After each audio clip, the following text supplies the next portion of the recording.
नमस्कार दोस्तों। कल ब्लैक सी में एक बहुत बड़ा इंसिडेंट हुआ है क्योंकि रशिया ने क्लेम किया है कि ब्लैक सी के अंदर जो ब्रिटेन का वॉरशिप था हमने उसको टारगेट कर दिया। ये आप न्यूज देख सकते हो। Russia says warning shots fired at British destroyer in Black Sea. Basically यहां पर रशिया का यह कहना है कि जो एक ब्रिटेन का डिस्ट्रॉयर था एचएमएस डिफेंडर, वो उनके टेरिटोरियल वाटर में एंटर कर गया था। जो क्रीमिया वाला टेरिटोरियल वाटर है वहां पर आ गया था, तो उसको डाइवर्ट करने के लिए, उसको वहां से हटाने के लिए यहां पर हमने फाइटर जेट्स के माध्यम से बॉम्बिंग्स की, यहां पर वार्निंग शॉट्स गिराए। इस तरह का पूरा इंसिडेंट देखने को मिला है जो कि यूके ने नकार दिया। जी हां, यूनाइटेड किंगडम कह रहा है कि नहीं, ऐसा हमारे ऊपर हमला नहीं हुआ है, कुछ और है, जो कि मैं आपको इस वीडियो में बताऊंगा। तो डिटेल से समझेंगे कि एग्जैक्टली हो क्या रहा है। जो ब्रिटेन का वॉरशिप है वो ब्लैक सी के अंदर कैसे आ गया, यहां पर रशिया करना क्या चाह रहा है, जो टेंशन है नेटो मेंबर्स और रशिया के बीच में यूक्रेन के पूरे मुद्दे को लेकर वो और ज्यादा गहराते जा रहे हैं। तो काफी कुछ जानने को है, चलिए आगे बढ़ते हैं। अगर आप यूपीएससी की तैयारी कर रहे हैं तो इसके बारे में सारी जानकारी आपको डिस्क्रिप्शन में मिल जाएगी, वहां से आप हमारे ऐप को भी डाउनलोड कर सकते हैं। एग्जैक्टली हुआ क्या है, सबसे पहले हम ये देखेंगे। रशिया के द्वारा, ध्यान रखिएगा, रशिया ने खुद से क्लेम किया है। अब देखिए यहां पर हमारे द्वारा कोई सीसीटीवी कैमरे तो लगाए नहीं गए कि एग्जैक्टली इंसिडेंट क्या हुआ हमें पता चला।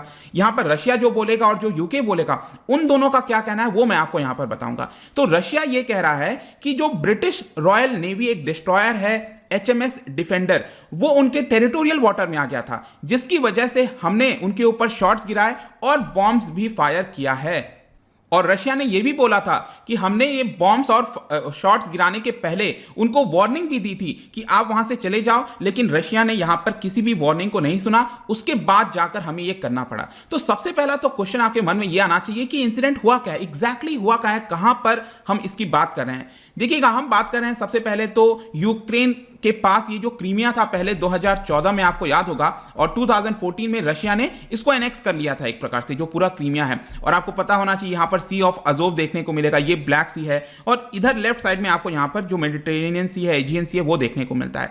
तो यहां पर क्रीमिया में अगर आप देखोगे, ये जो एक पोर्ट है जिसका नाम है केप फ्योलेंट, इसी के पास से जो ब्रिटेन का वॉरशिप है वो गुजर रहा था। मैं आपको दिखाता हूं। बेसिकली ये जो यूक्रेन आप देख रहे हो ना, यहां पर यूक्रेन से ये आ रहा था और क्रीमिया से गुजरते हुए ये जा रहा था। मैं आपको एक और फर्दर दिखाता हूं। ये आप देख पाओगे, ये क्रीमिया का जूम इन मैप है। यहां पर सेवेस्टोपोल आपको दिख रहा होगा, उसके जस्ट नीचे यहां पर केप फ्योलेंट है, और केप फ्योलेंट के जस्ट पास में ही बताया जा रहा है ये कहीं इंसिडेंट हुआ होगा इस साइड, क्योंकि जो 22 और 23 जून का जो पूरा रूट बताया जा रहा है वो आपका, मैं बताया ना आपको, ऊपर से आ रहा था ये यूक्रेन से, और यहां पर जो है गुजर रहा था इधर से।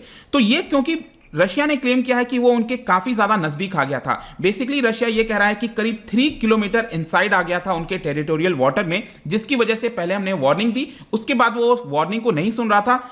इसकी वजह से यहां पर हमने जो बॉम्ब्स हैं और शॉट्स फायर किए हैं। तो बेसिकली वो ये कह रहे हैं कि एक तो जो वार्निंग शॉट्स वगैरह होता है, मतलब शिप के आसपास जो फायर वगैरह करना है, शिप के माध्यम से हमने किया है। दूसरा, उनका जो एक फाइटर जेट है Su-24, उसके द्वारा 4 बॉम्ब्स गिराए गए हैं। जी हां, यहां पर जब शिप जा रहा होगा तो उसके आसपास यहां पर 4 बॉम्ब्स जो हैं वो गिराए। उसके बाद जाकर जो ब्रिटेन का वॉरशिप है उसने अपना रास्ता चेंज किया और फिर वो अपने अलग रास्ते पर चलता गया। ऐसा ध्यान रखिएगा, रशिया का क्लेम है। और यहां पर भी आप देख पाओगे जिस फाइटर जेट्स के माध्यम से बॉम्ब्स गिराया गया, यहां पर रशिया ने इस पिक्चर को रिलीज किया है कि ये जो आप देख रहे हो ना पिक्चर, ये है आपका ब्रिटेन का वॉरशिप HMS डिफेंडर, और ये आपका जो फाइटर जेट है ये रशिया का है। उसने यहां पर बॉम्बिंग्स वगैरह कुछ की हैं, ऐसा बताया गया है। और ये आप अगेन न्यूज देख पाओगे, if you don't change course, यहां पर पहले वार्निंग दिया गया रशिया के द्वारा, आप अपने कोर्स को चेंज कर लो और आई विल फायर। तो इसके बाद ये हुआ है। देखिए, जो यूके है, यूनाइटेड किंगडम है, उनके द्वारा यहां पर आप देख पाओगे ट्वीट्स किया गया है। इन्होंने कहा है कि no warning shots have been fired at HMS Defender. मतलब जो ब्रिटेन है वो उसको नकार रहा है, उस पूरे इंसिडेंट को। ब्रिटेन का यह कहना है कि जो रशिया है उस ब्लैक सी के अंदर अपना कुछ जो मिलिट्री एक्सरसाइजेस वगैरह होते हैं वो कर रहा था, और उसकी वजह से उन्होंने अपने पास ही आसपास जो भी इक्विपमेंट्स वगैरह होते हैं, जो भी शॉट्स फायर करने होते हैं, वो यहां पर उन्होंने किया है। ब्रिटेन का यह कहना है कि हमारे शिप के ऊपर कोई भी बॉम्बिंग्स या इस तरह की चीजें नहीं की गई हैं। और जाहिर सी बात है, आपको पता ही है कि अगर ब्रिटेन भी इस चीज को एक्सेप्ट कर लेगा तो ब्रिटेन के ऊपर रिस्पॉन्सिबिलिटी आ जाएगी कि उसको वापस से जो है कुछ शॉट्स फायर करने होंगे। तो हो सकता है कि मे बी शायद इसको ब्रिटेन जो है वो थोड़ा सा लो लेवल इंसिडेंट बताने की कोशिश कर रहा होगा। इस तरह की चीजें अभी आपको देखने को मिलेगी। लेकिन आपके मन में एक क्वेश्चन आना चाहिए कि ब्लैक सी के अंदर ये जो ब्रिटेन का वॉरशिप है वो क्या कर रहा है, मतलब वो वहां पर कैसे पहुंच गया। तो मैं आपको बता दूं कि यूक्रेन और रशिया का जो भी टेंशन हो रहा है पिछले काफी महीनों से, इसको लेकर जो रशिया जो यूके है उन्होंने पूरी तरह से सपोर्ट किया है यूक्रेन को, या फिर जितने भी नेटो के अलाइज हैं, नेटो मेंबर्स हैं, नॉर्थ अटलांटिक ट्रीटी ऑर्गेनाइजेशन जिसके अंदर टोटल 30 मेंबर्स आते हैं, उन सभी ने एक प्रकार से सपोर्ट किया है यूक्रेन को। और इसके लिए मई में खबर आ गई थी कि मई से जो ब्रिटेन का वॉरशिप है वो ब्लैक सी के अंदर जाएगा। अब वहां पर क्या करेगा, बेसिकली जो रॉयल नेवी है उनका कहना है कि we are conducting innocent passage. Innocent passage का मतलब ये होता है, ये एक प्रकार का इंटरनेशनली रिकॉग्नाइज्ड राइट होता है किसी भी देश के लिए, किसी भी शिप के लिए, कि वो टेरिटोरियल वाटर से गुजर सकता है आराम से अगर वो किसी प्रकार का हार्म नहीं करेगा। ठीक है, तो टेरिटोरियल वाटर से वो गुजरना चाहे तो वो गुजर सकता है, लेकिन वो किसी प्रकार का हार्म नहीं करना चाहिए। और इसी को लेकर जो यूके के डिफेंस सेक्रेटरी हैं उनका यही कहना था कि यहां पर हम जस्ट ट्रैवल कर रहे थे, मेक श्योर कर रहे थे कि जो रशिया है वो इंटरनेशनल नॉर्म्स को फॉलो करे, यूक्रेन को परेशान ना करे। बेसिकली एक प्रकार का संकेत देने की कोशिश कर रहा था जो यूके का ये जो वॉरशिप है। तो यहां पर आप देख पाओगे कि यूके के डिफेंस सेक्रेटरी का कहना है कि हमारा जो शिप है वो यूक्रेन से जॉर्जिया की तरफ जा रहा था। मैं आपको फर्दर दिखाता हूं, ये आप देख पाओगे यहां पर ये इंसिडेंट हुआ था जस्ट क्रीमिया के इधर नीचे, और यूक्रेन जो है ऊपर, यहां पर आपको दिख रहा होगा एक पोर्ट सिटी है ओडेसा। ठीक है, ये ओडेसा जो पोर्ट सिटी है, यहां से ये होते हुए ये आपका होते हुए जॉर्जिया की तरफ जा रहा था, ये जॉर्जिया की तरफ जा रहा था। और इसी बीच यहां पर ये पूरा इंसिडेंट जो है हुआ है। और जो यूनाइटेड किंगडम है उनका ये कहना है कि हम जब ओडिशा गए थे तो वहां पर हमने एग्रीमेंट किया है, यूके और यूक्रेन के बीच में यहां पर एक एग्रीमेंट हुआ है जिसके तहत यूके यहां पर उनके आर्मी को, उनकी जो यूक्रेन की नेवी है उसको एक प्रकार से अपग्रेड करने की कोशिश करेगी, ट्रेनिंग वगैरह जो इक्विपमेंट्स वगैरह होते हैं वो यहां पर प्रोवाइड करने की कोशिश करेगी, ऐसा यूके कह रहा है। और मैं आपको बता दूं कि यूनाइटेड स्टेट्स की भी द्वारा अक्सर यहां पर शिप्स वगैरह भेजे जाते हैं, यहां पर यूक्रेन के सपोर्ट में अक्सर यूनाइटेड स्टेट्स जो है वो इधर अपने शिप्स वगैरह को भेजता है, और उसको लेकर रशिया हमेशा से वार्निंग देता रहा है। लेकिन फर्दर क्वेश्चन आना चाहिए कि रशिया इस तरह से कैसे बॉम्ब्स गिरा सकता है, मतलब कि क्या इस तरह से शॉट फायर कर सकता है और उसके बाद उसने एक्सेप्ट भी कर लिया इस चीज को, ये हमने किया है। तो मैं आपको बता दूं, ये खबर आपको याद होगा अप्रैल के महीने में आया था, और अप्रैल में ही रशिया ने कह दिया था कि ये जो पूरा ब्लैक सी है उसका काफी हद तक जो हिस्सा है वो हम उसको ब्लॉक कर रहे हैं। बेसिकली रशिया ये कह रहा था कि जो सेवेस्टोपोल है और ये जो पूरा एरिया है यहां पर हम अपनी मिलिट्री एक्सरसाइज करेंगे, इसके अलावा ये जो आप स्ट्रेट देख रहे हो कर्च स्ट्रेट, ठीक है, इसके पास भी हमारा मिलिट्री एक्सरसाइज चलेगा।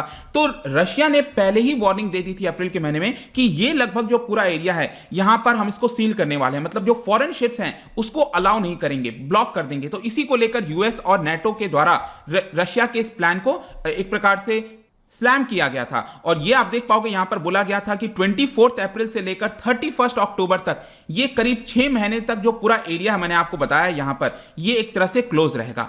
इसी की वजह से यहां पर रशिया ये कह रहा है कि जब यूके की शिप इधर से गुजर रही थी तब हमने उसके ऊपर फायर कर दिया।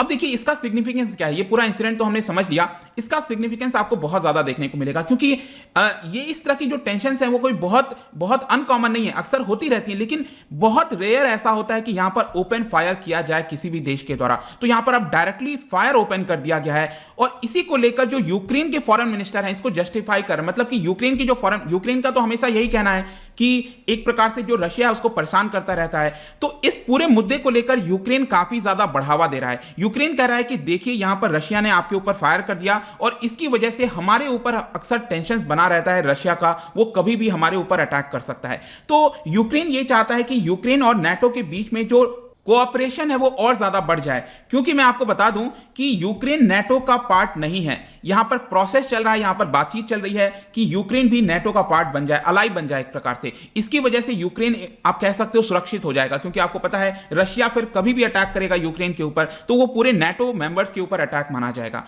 तो इसके लिए ये जो पूरा इंसिडेंट है वो काफी ज्यादा सिग्निफिकेंट हो जाता है। जहां पर अगर हम टेंशन की बात करें तो पिछले काफी महीनों से यूक्रेन और रशिया के बीच में बॉर्डर पर टेंशन बढ़ता जा रहा है। जैसा कि आप देख सकते हो इस मैप में, यहां पर क्रीमिया में तो जो भी इंसिडेंट है वो तो चल ही रहा है, लेकिन रशिया और यूक्रेन के साथ ये वाला जो बॉर्डर है और स्पेशली ये वाला एरिया, इन दो एरिया को कहते हैं यहां पर लुहांस्क एंड डोनेस्क। और ये इस पूरे एरिया में क्या होता है कि ज्यादातर रशियन सपोर्टर्स बताए जाते हैं। ऑल्दो ये आपका यूक्रेन का पार्ट है, लेकिन यहां पर ज्यादातर लोगों के पास आपको जो रशिया की पासपोर्ट्स हैं, कई सारी चीजें देखने को मिलेंगी। तो पिछले कुछ महीने पहले क्या हुआ था कि रशिया ने अपने कई सारे मिलिट्री को, आर्मी पर्सनल को यहां पर तैनात कर दिया था, जिसको लेकर जो यूएस है उसने वार्निंग दे दिया था और यह कहा था कि अगर रशिया अपने आर्मी पर्सनल को नहीं हटाता है तो हम अपनी 2 वॉरशिप भेज देंगे। इसको लेकर ऐसा बताया गया कि रशिया ने पुल बैक कर लिया और उसने इस तरह की चीजें नहीं की, और जाहिर सी बात है फिर यूएस ने भी 2 वॉरशिप को नहीं भेजा।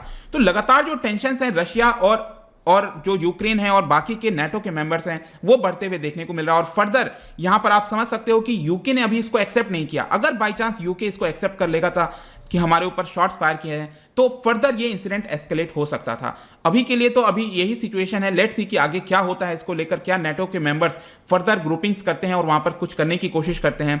लेकिन जाने से पहले मैं आपके लिए क्वेश्चन लेकर आया हूं। अगर आपने मैप्स वगैरह ध्यान से देखा होगा, मैंने कई बार आपको दिखाया यहां पर, तो कई सारे बाउंड्रीज अलग अलग देशों के देखने को मिलेंगे। ब्लैक सी के कोस्ट लाइन जो आपने देखा अभी, ब्लैक सी जो पूरा था, क्या आप मुझे बता सकते हो कौन से देश का जो कोस्ट लाइन है वो सबसे लॉन्गेस्ट शेयर करता है ब्लैक सी के साथ?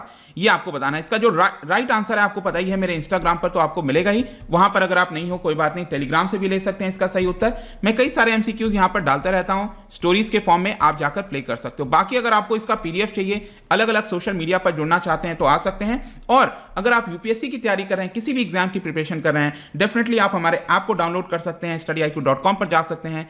सभी कुछ आपको वहां पर जानने को मिल जाएगा। आई होप कि ये वीडियो आपको पसंद आया होगा। मिलता हूं आपसे next time. Till then, thank you very much, see you soon.